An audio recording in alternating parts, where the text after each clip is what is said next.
Oh, the cannon fodder, the stormtroopers of the Transformers Prime world. Literally created to flesh out the Decepticon army and give the Autobots something to beat the crap out of. In the development stage, they were not even given mouths because it was uncertain if they would even talk. The Vehicons are now stuck with immobile faces incapable of expressing the plentiful emotions of most of our usual cast. Shockwave and Soundwave are in the same position, but their unique bodies have their own way of expressing emotion. For Shockwave, his voice, head spikes, and position make all clear, while Soundwave's movements also work just as well.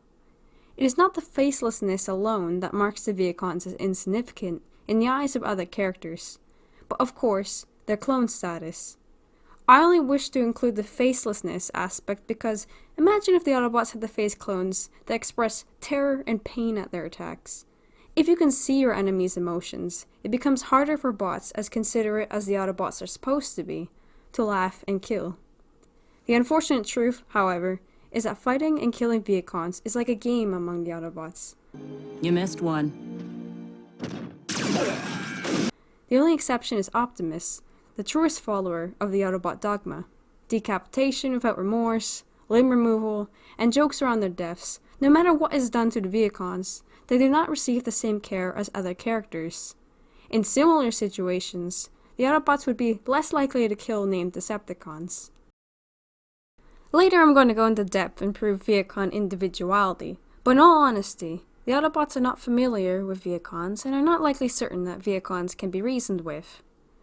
As clones created to serve the Decepticons, an Autobot who stops to speak with a Vehicon might think nothing will stop the Vehicon from sounding the alarm. What I have in mind right now are the scenes of Autobots tearing through the Nemesis, trashing Vehicons, while when Bulkhead encounters Starscream's clone, there's an entirely different reaction. Even when he thinks Starscream might be a full Decepticon again, he doesn't go straight for the kill. The Autobots have thoughts about Starscream, that they can only kill him with good reason. This is why Bumblebee is so disappointed in RC when she nearly kills Starscream for revenge. And when Bulkhead accidentally kills Starscream in his rage, he is shaken. His face says, "What have I done?" as he regards his hands. And while he tells himself that Starscream, "You left me no choice." in killing Vehicons, there is no such horror and need for justification. There is only one moment in the show where the characters stop to consider a Vehicon, which is the minor Vehicon that Ratchet began to torture. The Autobots had no issue killing dozens of these guys, because in battle, you are allowed to do anything to them. I mean, we get it, against a large army, you lessen the numbers when you can and protect yourself in battle. Yet the fun that they have while doing so is what bothers me a bit. I believe when we stop to analyze the Vehicons, we learn that the Autobots are not perfect characters. That might already be obvious, but while many stop to criticize Decepticons for their cruelty, no one does so with the Autobots.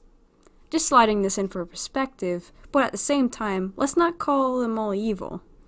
It has been a long war, and many friends have died, so it's hard to care for the enemy. You take joy when you can, and when you encounter a bunch of faceless drones, it seems like an opportunity to go full out. But anyway, the Autobots are only shocked by Ratchet torturing a Vehicon for a moment. I mean, RC sure got over it quickly. Optimus gives his speech. That was a Decepticon minor, servant class, not warrior class. Autobots do not inflict harm unless all other options have been exhausted. Which I found surprising, about how Ratchet should have left this servant class Vehicon alone.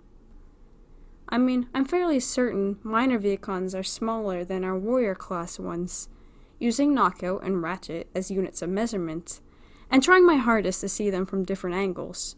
Minor Vehicons seem smaller. Regardless, they have the same guns and urge to fight. Autobots kick their asses all the time.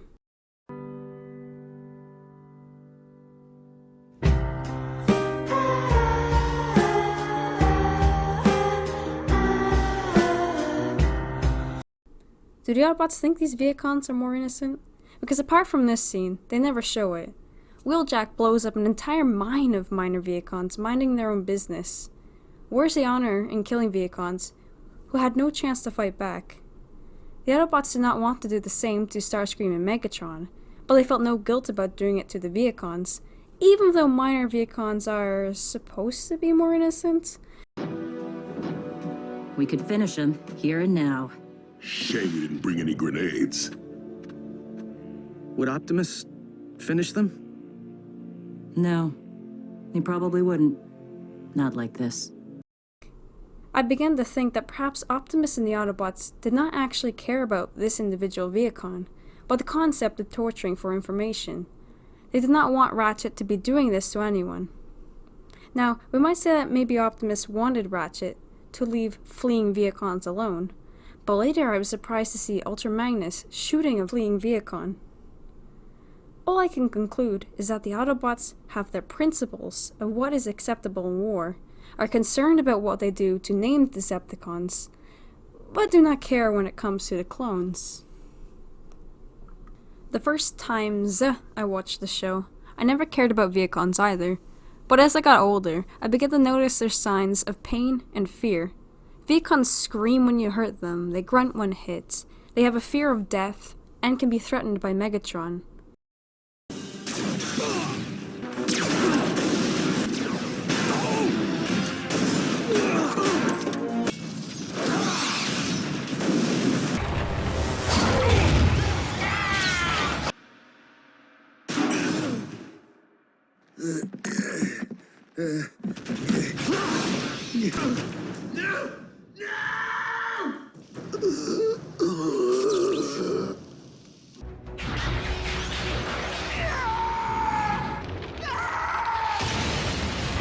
Yet not the remains of a single Autobot. Answer your lord and master.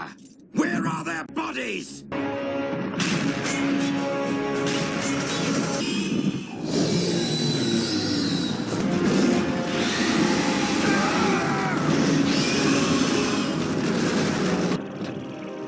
I will have those keys, or I will have your sparks! I also wondered why it was that Vehicons seemed so easy to kill, like one shot and they're down. Then I wondered, could it be possible that Vehicons are faking it? If Vehicons fear death, and we saw one fleeing for his life, then many Vehicons are just lying still and hoping that the Autobots leave. Of course, this also opens up a sad reality that the Autobots don't actually need to slice and stab Vehicons to death. If Vehicons are quick to realize they will lose, then knocking them out or striking them down is just as effective. So one might say right now that in the heat of battle, there isn't really a choice. Yet every time Autobots encountered Starscream, they just hit him and avoided his vitals. RC doesn't go for his throat, and Bulkhead doesn't try to rip out his guts. No one ever tries to kill Knockout, although there are times to do it. My most compelling evidence for the fact that Vehicons are faking it is because I saw this.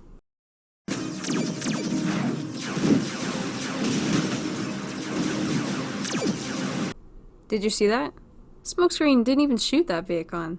That Vehicon took a kick, then lay there dead still. Sure, maybe the animators left him alone, but let's just ask yourself if you really think that one blast from regular Autobots are killing these Vehicons. Especially after we saw the final movie, and that a vast majority of Vehicons chose to abandon the Decepticon cause to work in construction. There was only a handful of bitter, hardcore Vehicons. Considering the high Vehicon mortality rate, it seems completely realistic that the Vehicons want to give up war the moment they can. So yeah, I think many of them are faking it. And do you ever wonder what happens to the bodies after battles? Are there just hundreds of Vehicon bodies just laying around Earth? Well now, since we began to talk about Vehicon choice in Predacons Rising, I think we should start looking at Vehicon personalities and evidence of their individuality. Yes, we have seen that some Vehicons are more dedicated to the Decepticons than others. But we also have Vehicons who dislike Starscream, eager to shove him whenever they can. The vast majority of Vehicons will follow Starscream but ultimately prefer Megatron, and Starscream even knows it. He knows that Vehicons have their own thoughts and that he can lose them, which is why Starscream allows the entire crew of the Nemesis to vote on what they will do for Megatron. But the crew took a vote, and it was decided that an expert might put him on the road to recovery. Actually, The Decepticons are 100% aware that Vehicons are sentient self-fingers. Vehicons consume their energon, have pulses, and sparks to lose. Since they are alive, they'll need to even sleep like anyone else. With all that space on the Nemesis, there are probably countless rooms that serve as their barracks. Shiny and healthy, we can also assume they take oil baths and polish themselves. Compared to the Autobots, they look cleaner, and that can't be because they're new, because Megatron speaks of the Vehicons as a finite number they have on the ship, resulting in the loss of the Insecticon hive and over half our remaining troops. Forgive me, Master. Also, Knockout acts as though an oil bath is a regular thing, while RC speaks of it as a luxury. Remember oil baths? First thing I'm gonna do planetside is soak for an entire solar cycle. What do you want? We're prisoners of war. We had rights. When are we going to have access to an oil bath? So Vehicons probably have access to baths on board. So yes, the Decepticons know they are not drones. But they unfortunately also do not care when Vehicons are killed, seeing them as replaceable and individually unimportant. Vehicons talk to them and can sass them. It was a challenge, but I managed to tame the savage beast. You're not wearing the armor to protect yourself from it? So while Autobots would not stop their attack, Starscream does not charge these Vehicons because he believes he has a chance to persuade them. He tests them to see how they will treat their former commander. He knows that he can't confuse them, just like any other bot. And you know, these Vehicons are incredibly polite to Starscream when they have no reason to be. Megatron ordered everyone to capture Starscream on sight, but these Vehicons show Starscream as much respect as they can, apologizing and gently telling him the news. And even though they pointed their blasters at him, they hold them to the side as they talk to him. They should not be doing that based on their orders, but these Vehicons like Starscream enough to lower their aggression. To the end, however, they are loyal to Megatron, and Starscream knows that they're not just going to let him take the energon he needs to survive. He kills them before they can sound an alarm, and like the Autobots, does not care that they are dead. Vehicons have different capabilities and bodies. Not all Vehicons are the same, although they are clones. Firstly, in the original English dub, the creators literally cast different voice actors to do them. Why not just pick one person and do one voice? This is incredibly interesting to me, that Vehicons have different voices despite being biologically identical. Or is there just slight room for CNA difference? The Starscream clones all sounded like Starscream after all. But Vehicons, having different voices does really make it easier to tell them apart when it cannot be done visibly. The crews are working as quickly as they can, Lord. Yes, Lord Starscream. Yes, what is it? An intruder. Autobot? Starscream. He was last seen in the vicinity of the bridge. Oh, that's all I know. Really? Command, this is Space Bridge Control. We are under attack. Remain in the lab. But I... Lord Megatron's orders. Pit-bound scavengers. Scrap eaters. I'm sorry, sir, but Lord Megatron ordered that you be taken into custody should you ever return to the ship. There must be some mistake, Commander Starscream. The mine is not under attack. Lord Megatron, Predaking is on a rampage and moving rapidly toward the room.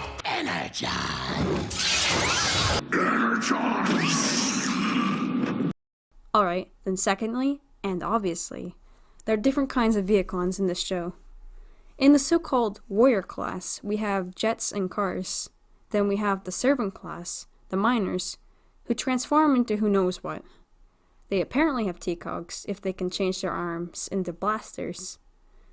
But what I want to dive into is the fact that some Vehicons are better fighters than others. The poor things unfortunately are not well trained and still get killed in battle. This ship is crawling with highly trained Vehicon troopers armed for combat. But something made Starscream decide to claim certain jet Vehicons as his own. While there are silver jet Vehicons in Season 3, there are still regular purple ones. And we never see the silver ones strolling the halls, for they come out when called upon by Starscream. Was there something that made Starscream think they were a bit more special? Was there a sort of race, or did Starscream pick the ones who were the most polite to him? With the amount of confidence he puts into them, I want to believe that they're slightly better than the Purple Jet Vehicons, but we'll never truly know if they were just randomly selected. Moving on, let's talk about the super tough Vehicons at the beginning of the show. It is easy to say that the story writers had not yet decided how strong to make the Vehicons, just like the first times we had Insecticons. We're supposed to accept these things as canon, so then we have to believe that these Vehicons and Insecticons are just rather tough for their kinds. But then again, we see Autobots trashing Vehicons so easily right after in the next episode. Maybe these Vehicons are just ultimate badasses. I mean, getting into Season 1, this freaking genius of a Vehicon decides to just smash Optimus Prime in the face with a tree. I think there are some real gems of Vehicons in that army. I mean, why not? Let's talk about Shadelock in the sequel series. He's actually the strongest evidence to prove Vehicon individuality. This guy, right here, gave himself a name and a face. Look at this guy's body. This is one of the supposedly more innocent minor Vehicons. He recolored himself and became a badass bounty hunter. A Vehicon, oh my god. I did not even realize it at first. Just like you ordered, Starscream. Now that is awesome. Alright, then while we're visiting this show, look at what happened with all the Vehicons left on Earth. They all recolored themselves. It seems that without a sort of dress code, they were free to do what they wanted. These Vehicons all chose their own colors because they wanted to stand out. Vehicons have favorite colors, apparently. Vehicons don't want to be seen as the same. I'm just going to slide this in, although I'm not sure how canon it is.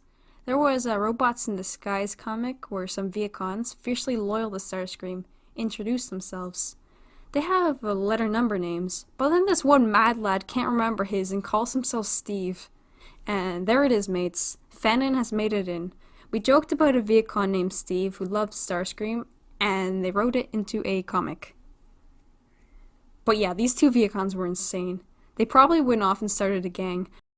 This one took punches from Marcy and stayed on his feet while she easily tosses around Vehicons later on. They actually hit her, not giving a damn about her bullshit ninja tactics. They held up against 2 Autobots, and it took 3 of them to drive them off. They did not lie down, they did not die. They recruited 3 Vehicon and started a fight club on Cybertron.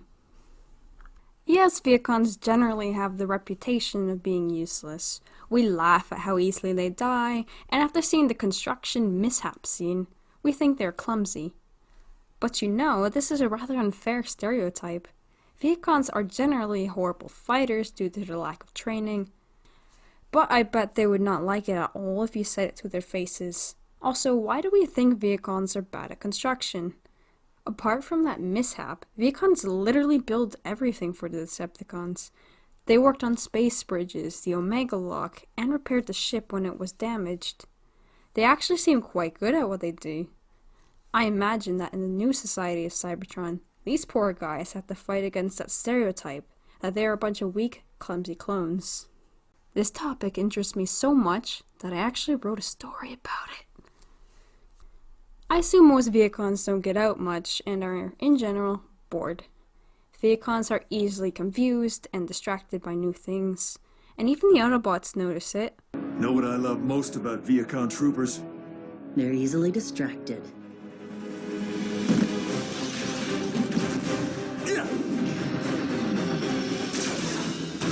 This Vehicon looks baffled when Miko took a picture of him. But when a Vehicon gets shot beside another Vehicon, their comrade looks over. Then typically that distraction gets the other Vehicons shot. Still, we wonder why they do it. Why do Vehicons keep looking when another falls? If they were just drones, they would do their mission and keep firing. But they are surprised, and perhaps struck by an emotion when they do this. Now, is it possible that Vehicons care for other Vehicons? Heck yeah, it's time to talk about the Vehicon brocode. Because who else knows what it's like to be a Vehicon except for another Vehicon? When the world treats you as a bunch of no-ones, when you are bored and doomed to have short lives, you can find comfort in the company of other Vehicons. Whenever we see Vehicons, how often is it that they are alone? Vehicons are always traveling the Nemesis in groups of 2 or more. This is a conscious choice to walk side by side. Someone may say that they might be assigned on patrols, but I doubt this when the stronger Insecticons are allowed to chill in the corner. Furthermore, the Vehicons show on many occasions how close they are.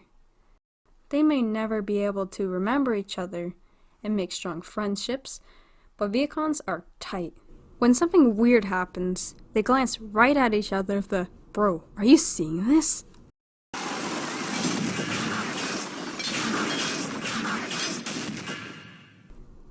And when those 2 Vehicons started beating on Orion Pax, they talked to each other like friends.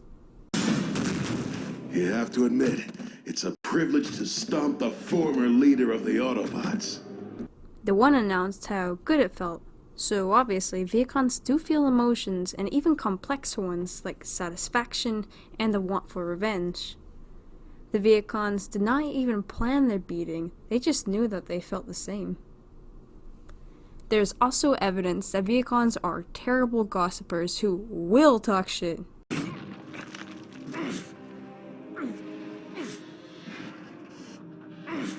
The rock is impermeable. The relic is emanating a protective shield. These Vehicons are unhappy over bragging Insecticons who brush past them like they are nothing. Mindless drones would not care, but these 2 band together and growl out their feelings. They even come together and start a little fight. Lord Megatron now understands that the difficult tasks are best assigned to an Insecticon. Pit-bound scavengers. Scrap eaters. What did you say? And you know, each time Arachnid says that she heard news by overhearing Decepticon chatter, I know it isn't going to be Megatron, Starscream, or Soundwave. Starscream doesn't have friends, and Megatron does all his bragging to Soundwave. You should have seen Optimus Prime's face when his precious Star Saber shattered like glass, and with it his dreams of an Autobot victory. It could only be Breakdown and Knockout chatting, and also highly likely Vehicons chatting with other Vehicons about the happenings on the Nemesis. They talk, they also listen. Breakdown knows this, and this minor Vehicon is patient enough to walk and roll with it. Yeah, she's kind of domineering and the extra arms are weird, but I find myself intrigued by her. Actually, Breakdown is the only one bot who cares about Vehicons. When Fowler pretends to be a Vehicon and accidentally asks, "How are you?" Breakdown does not think this is unlike a Vehicon to do. While he is surprised, he does not think it is suspicious. And then, thinking he is talking with a nice Vehicon, Breakdown softens up and thanks the Vehicon for working so hard, understanding that no one appreciates what they do. How are you?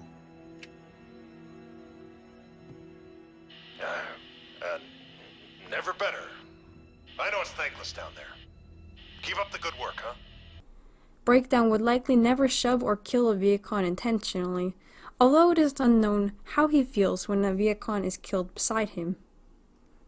He doesn't make strong friendships with individual Vehicons, but overall, he enjoys interacting with them and treats them with the respect they deserve. Otherwise, only Vehicons respect other Vehicons.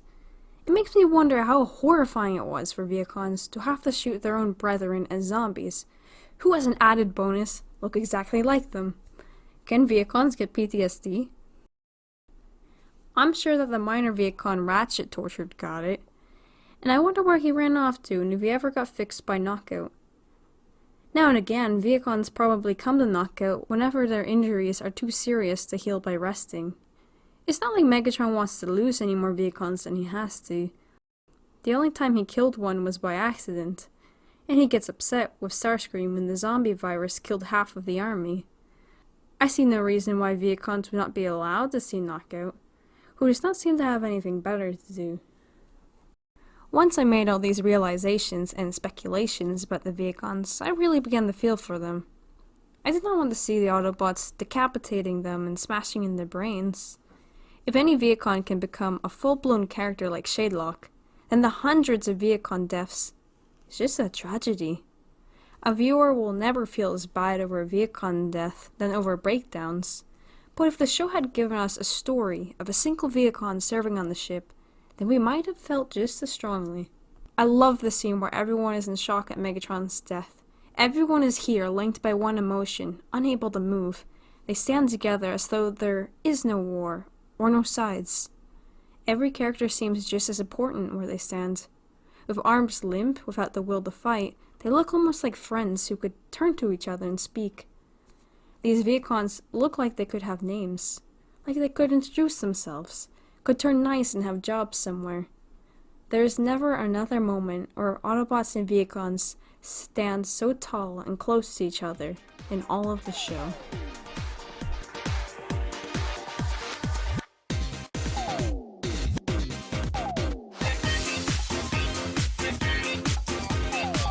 Get melted, wheel grinder!